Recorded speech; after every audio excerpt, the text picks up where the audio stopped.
familia, yo soy Mónica de Mónica's Little Kitchen. ¿Qué preparamos hoy día? Vamos a preparar unos deliciosos tortellinis gratinados con quesito mozzarella y parmesano. Así que si quieres saber la receta te lo voy a dejar acá abajo en la descripción. Y comenzamos ya con la preparación.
Vamos a probar los tortellinis. Ahorita acabo de sacarlo, pero vamos a probar de todas maneras. Espero no quemarme la boca. A ver, vamos a ver.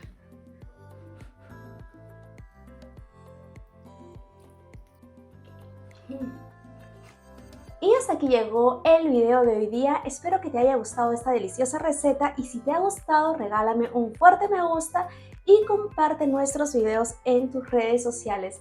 Ya sabes que así me motivas a seguir haciendo videos de recetas fáciles y deliciosas. Con nosotros será hasta un próximo video. Chao familia.